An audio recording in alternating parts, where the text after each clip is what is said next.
The Chennai shopping mall శ్రావణ సంబరం KG sale nakshi jewellery Mela flat 50% of. Actually నేను రీసెంట్గా ఒక పాడ్కాస్ట్ చూసినప్పుడు నాకు అప్పటి వరకు తెలీదు. అంటే లైక్ మీరు సడన్గా ఆ మాట అనేసరికి లైక్ నాకు అబ్బాయిలు ఇష్టం, అమ్మాయిలు ఇష్టం అంటే నాకు నాకు పర్టికులర్ పూర్తిగా అర్థం కాలే. అది అది ఎందుకు అలా చెప్పడం జరిగింది బయటికి? సో నేను చిన్నప్పటి నుంచి క్యూరియస్ ఉండే. అంటే అమ్మాయిలను చూస్తే కూడా నాకు మంచిగా అనిపించేది. నాకు ఎక్కువ నేను అమ్మాయిలకి అట్రాక్ట్ అయ్యేదాన్ని. అబ్బాయిలు ఎందుకు అంటే ఇప్పుడు నేను ఇంట్లోంచి బయటకు వచ్చేసా. ఒక చిన్నప్పటి నుంచి అమ్మాయికి ఏంటి పెళ్ళి, సంసారం అనేది ఒకటి చిన్నప్పటి నుంచి మనకు పెళ్ళి ఫైనల్ గోల్ ఆఫ్ అమ్మాయి ఏంటి పెళ్ళి. కానీ సొసైటీలో నాకు అమ్మాయి ఇష్టము అనేది చెప్పే ధైర్యం కానీ స్పేస్ కానీ ఇది కరెక్టా కాదా కూడా నాకు తెలీదు. అమ్మో నేను క్రీపీనేమో, నేను కామందురాలేమో, అందుకే ఇలా ఆలోచిస్తున్నానేమో, తప్పు అని నేను ఎప్పుడు ఎక్స్ప్రెస్ చేయలేదు. పెద్దగా అయిన తర్వాత నాకు ఓకే బైసెక్షువాలిటీ ఉంటుంది అని తెలిసిన తర్వాత బట్ స్టిల్ నేను దాన్ని సీరియస్ చెప్పలేదు. ఎందుకంటే దాన్ని ఎక్స్ప్రెస్ చేసి దాన్ని ఎంబ్రేస్ చేసేంత సేఫ్ స్పేస్ లేదు. నేను ఎక్కువ సర్వైవల్ మోడ్లో పెరిగాను, సర్వైవల్ మోడ్లో తిరుగుతున్నాను, సర్వైవల్ మోడ్లో బ్రతుకుతున్నా. కాబట్టి ఎండ్ ఆఫ్ ద డే నా సేఫ్టీ, నా డబ్బులు, నా హెల్త్ ఈ మూడిట్లో కొట్టుకోవడం వల్ల I never explored my sexuality. నాకు ఏది ఇష్టం, నేను ఏది కావాలనుకుంటున్నా, ఓకే ఇది ఉంటే నాకు హ్యాపీ ఉంటుందా అని ఎక్స్ప్లోరేషన్ నేను ఎప్పుడు చేయలేదు. నాకున్న రిలేషన్షిప్స్ బ్రేకప్స్ అయినాయి కానీ అవన్నీ కూడా ఒంటరిదాన్ని అయిపోయా. నాకు ఫ్యామిలీ లేదు, నాకు ఫ్యామిలీ కావాలి అంటే మొగుడు నుంచే వస్తుంది ఫ్యామిలీ. సో నాకు అమ్మ నాన్న ప్రేమ మిస్ అయినా. నేను ఊహ తెలిసినప్పటి నుంచి నాకు అమ్మ నాన్న ప్రేమ లేదు. సో నాకు వచ్చే లైఫ్లో నాకు జస్ట్ లైఫ్ పార్ట్నరే కాదు, నాకు పేరెంట్స్ కూడా కావాలి. నాకు ఇంట్లో నాకన్నా పెద్ద అంటే చిన్నప్పటి నుంచి ఇంట్లో పెద్దదాన్ని, మళ్ళీ బయటికి వస్తే కూడా అందరూ మెంటల్లీ చిన్నపిల్లలే ఉన్నారు నా చుట్టూ. I have been emotionally mother to all my friends. So అట్లా మెంటల్లీ చాలా టైర్డ్ అనిపిస్తుంది నాకు. అందుకే ఎప్పుడు నా మనసు ఎప్పుడు నాకన్నా మెంటల్లీ పెద్దవాళ్ళు ఉంటే బాగుండు అని కోరుకుంటా. ఆ పెద్దవాళ్ళు ఎక్కడ అమ్మ నాన్నలో దొరుకుతారు, అది ఎక్కడి నుంచి వస్తుంది, లైఫ్ పార్ట్నర్ దగ్గర నుంచి వస్తుంది. కాబట్టి ఆ ఒక్క family I want to belong somewhere అన్న ఆశ కొద్దీ నేను రిలేషన్షిప్స్లో పడ్డా. కానీ గివెన్ ఎ ఛాన్స్ సింగిల్గా ఉన్నంత ప్రశాంతంగా లేదు. ఎందుకు అంత అంటే లైక్ అంటే కొంతమందికి అలా అనిపిస్తుంటుంది. కొంతమంది ఏమనుకుంటారు, రిలేషన్షిప్స్లో ఉన్న వాళ్ళు అదే చాలా మంచిగా ఉన్న వాళ్ళు ఉన్నారు. రిలేషన్షిప్ తప్పనట్లే, నాకు ప్రశాంతంగా ఉంది రిలేషన్షిప్ లేకపోతే అంటున్నా. ఎందుకు లైక్ ఏమైనా ఇబ్బంది పడ్డారా? అంటే నేను రీసెంట్ పోస్ట్లో కూడా చూసాను ఇన్స్టాలో, బాగా ఏడుస్తూ బ్రేకప్ అయినందుకు ఏడుస్తూ అది పెట్టడం జరిగింది. బ్రేకప్ ఒకటైతే వేరు, చాలా బ్రేకప్స్ అయ్యాయి. కానీ ప్రతిసారి ఏంటంటే ఫ్యామిలీ కావాలి, నేను ఒంటరిగా ఉన్నాను, నాకు ఫ్యామిలీ కావాలి, నాకు ప్రేమ కావాలి అనే ఆశ కొద్దీ ఈ రిలేషన్షిప్స్లో కూడా నచ్చినా నచ్చకున్నా ఒక్కొక్కసారి when we had to have sex I had participated but I wish I didn't do that. నాకు అంటే మొగోళ్ళు 100% పర్ఫెక్ట్ ఉండరు, మార్చుకోవాలి. ఇప్పుడు చెప్తారు కదా పెళ్ళైన తర్వాత, నా మొగుడు ఇట్లా సతాయిస్తుంది అట్లా సతాయిస్తుంది అంటే మార్చుకో అంటారు. కానీ మొగోళ్ళు మారకపోతే ఏం చేస్తాం? సో మార్చే పద్ధతిలో ఏంటంటే okay I want a family అనే కోరిక కొద్దీ చాలాసార్లు కాంప్రమైజ్, ఇష్టం లేకున్నా పార్టిసిపేట్ చేయడం.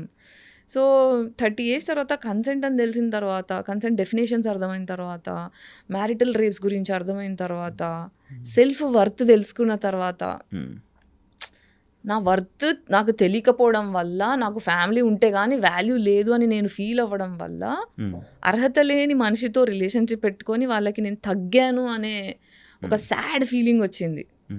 దానివల్ల ఏంటంటే ఓకే నాకు ఇప్పుడు అంటారు కదా ప్రేమతో పెరగని వాళ్ళు కత్తి మీద ప్రేమను వెతుక్కుంటారు, కత్తి మీద అని. అలా నేను అలా వెతుక్కున్న ప్రేమని, but it was not safe. Selection problem ఏమో కదా? అవును, నా సెలక్షన్ ప్రాబ్లమ్. ఎందుకంటే తండ్రి దగ్గర నుంచి వచ్చే, ఇప్పుడు ఎప్పుడైనా అమ్మాయి ఫాదర్ లాంటి అబ్బాయిని కోరుకుంటుంది, అబ్బాయి ఎప్పుడు అమ్మ లాంటి అమ్మాయిని కోరుకుంటాడు. నా ఫాదర్ ఈక్వేషనే ఖరాబ్ అయిపోయింది. సో ఇప్పుడు అబ్యూజివ్ ఫాదర్ ఉన్నాడు, కూర్చుంటే పగలగొట్టడం, లేస్తే చీపి తిరిగిపోయి, చెప్పులు ఇరిగిపోయి, టీవీ వైర్ ఉంటుంది కదా కాపర్ వైర్, పైన పొట్టు తీసేసి ఆ వైర్తో కొడితే తోలు లేస్తే దాంట్లో కారం పొడేయడం, కళ్ళల్లో నిమ్మకాయలు వినడం, ఇది రెగ్యులర్, ఇది డైలీ బేసిస్. పొద్దున అవుతుందంటే వాళ్ళు ఏం చూడాల్సి వస్తుందో అనేటట్టు 25 years వచ్చేదాకా, 25 years ఇంట్లోంచి నేను బయటికి వచ్చేదాకా దెబ్బలు తినని రోజు లేదు, ఏడ్చుకుంటూ పడుకోని రోజు లేదు. టిల్ ఎట్ ది ఏజ్ 35 వరకు కూడా ప్రతి day I sleep with crying. ఏడ్చుకుంటూ నాకు అమ్మ కావాలి నాన్న కావాలని ఏడ్చుకుంటూ పడుకున్నాను. ఓన్లీ మిమ్మల్ని కొట్టేవాళ్ళు? మీరు నలుగురు అంట కదా అందరినీ మొత్తం? కొడతారు, మమ్మీని నన్ను ఎక్కువ. మీకు మమ్మీ పోలికలు ఉన్నాయా? జస్ట్ పోలికలని కాదు, ఇంట్లో ఎప్పుడైనా ఏమవుతుందంటే పేరెంట్స్ టాక్సిక్ ఉన్నప్పుడు ఏమవుతుందంటే, ఒక సైకాలజీ టర్మ్స్లో చెప్తా, ఒక స్కేప్ గోడ్ అనే ఇప్పుడు మా ఇంట్లో మేము 5 సిస్టర్స్, ఓకే, మోర్ దాన్ 1 పిల్లలు ఉంటే ఒకరు స్కేప్ గోట్ అవుతారు, ఒకరు గోల్డెన్ చైల్డ్ అవుతారు, మిగతా వాళ్ళు ఇన్విజిబుల్ అయిపోతారు. స్కేప్ గోట్ చైల్డ్ ఏంటంటే, నాకు నిజాలు మాట్లాడడం ఇష్టం, మీకు నచ్చినా నచ్చకపోయినా నాకు తప్పు అనిపిస్తుంటే, నాకు ఇది తప్పు అనిపిస్తుంది కొంచెం చూడండి అని అడుగుతా. ఇప్పుడు టాక్సిక్ ఫ్యామిలీలో ఏమవుతుందంటే, నేను చెప్పిందే నువ్వు వినాలి, అది తప్పు ఒప్పుతో సంబంధం లేదు అని చెప్పి ఫోర్స్ చేస్తారనుకో, నేను నిజాన్ని అడుగుతున్న ప్రచారం వాళ్ళకి నచ్చట్లేదు కాబట్టి నన్ను కొట్టడం చేస్తుండే.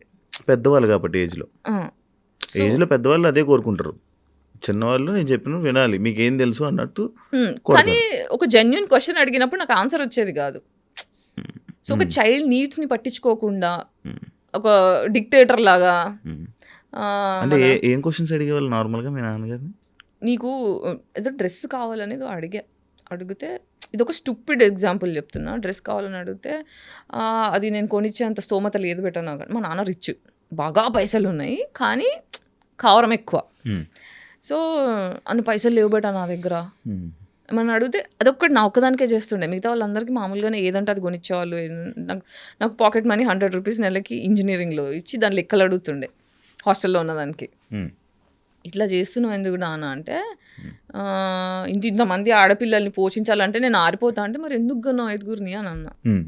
అంటే ఇది ఒకసారి 2 సార్లు కాదు, ఒక 100 సార్లు నన్ను చిన్న చేయడం అలా చేస్తే, 5గురిని ఎందుకు కన్నావు, మరి తక్కువ మందిని కనాల్సింది, బాధ్యత ఇంత ఉండేది కాదు కదా. నేను చాలా జెన్యున్గా ఇన్నోసెన్స్తో అడిగితే నువ్వు గంతు కానీ ఎక్కువ మంది నువ్వు అంటే ఎక్కువ మందిని అలా చాలా డిఫరెంట్గా మాట్లాడతారు. మళ్ళీ అంటే ఇవి స్మాల్ థింగ్ ఏంటి అని వెతుకుతుంటే నాకు దొరకట్లేదు, కానీ మా డాడీ చేసినవన్నీ చాలా ఎక్స్ట్రీమ్ పనులు. ఓకే, అవన్నీ నేను ఒక పాడ్కాస్ట్లో అంటే ఫాదర్ అబ్యూస్ గురించి మాట్లాడతాను. That is too much to bear. Actual మీ నాన్నగారికి అబ్బాయి కావాల్సి 3 అబార్షన్లు అయినాయి మా అమ్మకి. మళ్ళీ ఆడపిల్లలతో సాటిస్ఫాక్షన్ లేక మా మీద మర్డర్ అటెంప్ట్ చేయించాడు. మా అమ్మ మీద మర్డర్ అటాక్ చేశాడు. తర్వాత డివోర్స్ అప్లై చేసేటప్పుడు ఆస్తులు ఇవ్వడం ఇష్టం లేక ఆ టైంలో చాలా హారిబుల్ డివోర్స్ సీన్స్. దాని తర్వాత మళ్ళీ పెళ్లి చేసుకున్నారు, మళ్ళీ అమ్మాయి పుట్టింది. తండ్రి పాపాలు అనేవి కూతురు తీర్చాలంట, స్పిరిచువాలిటీ అర్థమైంది. పాపాలు చేసే తండ్రికి అమ్మాయిలు మాత్రమే పుడతారంట, కొడుకులు పుట్టారంట. అర్థమవుతుంది తర్వాత నమ్ముతున్నా, ఇంతకుముందు నమ్మేదాన్ని కాదు. బేసిక్గా మీరు అలాంటి వాతావరణంలో నుంచి రావడం వల్ల మీకు ఒక అమ్మాయికి సపోర్ట్ చేయాలి అంటే, ఇలా చాలామంది అమ్మాయిల జీవితాలు ఇలా ఉన్నాయి. చాలామంది అమ్మాయిలు బయటికి ఇప్పుడు ఎంతో అంటే పితృస్వామ్య వ్యవస్థ అనేది ఏం చేస్తుందంటే, బేసిక్గా పురుషాధిక్యంలో డిజైన్ చేయబడ్డ సొసైటీ ఇది. So extremely emotionally intelligent parents, అంటే ప్రేమని అర్థం చేసుకున్న తల్లి తండ్రి ఉన్న కుటుంబాల్లో మాత్రమే ఆడపిల్లలు సంతోషంగా ఉన్నారు. అది ఓన్లీ ఎక్స్ట్రీమ్లీ రిచ్ కమ్యూనిటీస్లో, అది కూడా అందరు కూడా కాదు. బట్ మన ఇండియా ఏంటి, ఇండియా కాదు ప్రపంచం మొత్తం ఇలాగే ఉంది. రిచ్ క్రౌడ్ తక్కువ, పూర్ క్రౌడ్ ఎక్కువ, మిడిల్ క్లాస్ ఎక్కువ. సో ఎకనామికల్ ఇష్యూస్ ఉన్న ప్రతి దగ్గర ఎక్స్‌ప్లాయిటేషన్ ఉంటుంది. So larger crowd of women are going through depression. So నా వాల్యూ ఏంటో నాకు తెలియకుండా నేను పెరుగుతున్నట్టు చాలా మంది అమ్మాయిలు, చాలా మంది కాదు, ఎక్స్ట్రీమ్లీ ఎక్కువ population, more than 50% of population అని చెప్తాను నేను. మీరు ఇలా మాట్లాడడం స్టార్ట్ చేశాక ఏదైనా ఎవరైనా అమ్మాయిలు మిమ్మల్ని కాంటాక్ట్ అయ్యారా? చాలా మంది అవుతారు, రెగ్యులర్ బేసిస్లో అవుతారు. వీళ్ళ టైం బట్టి మ్యాక్సిమం రిప్లైలు ఇస్తా, అందరితో మాట్లాడతారు. ఓకే, ఈ జనరేషన్లో పెళ్లి చేసుకోవడం తప్పు అంటారా? తప్పు అంటే ఇట్స్ అ ప్రివిలేజ్. ఓకే, పెళ్లి చేసుకోవడం అనేది ప్రివిలేజ్. ఇప్పుడు నన్ను అడిగితే మనం అందరం యుద్ధంలో ఉన్నాం, సైకలాజికల్ యుద్ధంలో ఉన్నాం. ఇప్పుడు మనం ఏం చేయొచ్చు అంటే, తరతరాలు వరల్డ్ వార్ అయిన తర్వాత ఇండిపెండెన్స్, మనకి ఇండియా ఇండిపెండెన్స్ వార్ యుద్ధాలు అయిన తర్వాత ఏంటంటే మనం అంతా ట్రామాకు గురాం. అంటే ఫర్ ఎగ్జాంపుల్ మనం పరిగెడుతుంటే పెద్ద దెబ్బై కాలు ఫ్రాక్చర్ అయిపోయింది అనుకోండి, ఆ కాలు ఫ్రాక్చర్ అయిపోయేదాకా మనం ఏం చేస్తాం, బెడ్ రెస్ట్ తీసుకొని దాని మీద ఫోకస్ చేస్తాం. దాని మీద ఫోకస్ చేస్తే దగ్గుతుంది. లేదు నువ్వు పట్టేసేసి నన్ను ఉరుకు అంటే ఉరకలేం మనం, దానివల్ల దెబ్బలు ఇంకా పెరుగుతుంది, ఇన్ఫెక్షన్ అవుతుంది, కాలు తీసేదాకా వస్తుంది. సో వార్ వల్ల ఏమవుతుందంటే మన తాతలు ఇప్పుడు మా తాత ఫ్రీడమ్ ఫైటర్ ఉండే, ఫ్రీడమ్ మూమెంట్లో మా తాతయ్య పార్టిసిపేట్ చేశారు, బ్రిటిష్ వాళ్ళ చేతిలోనే చనిపోయారు మా తాతయ్య కూడా. ఎమ్మెల్యే ఉండే, ఫ్రీడమ్ వచ్చిన తర్వాత ఆ టైంలో హీ గాట్ కిల్డ్.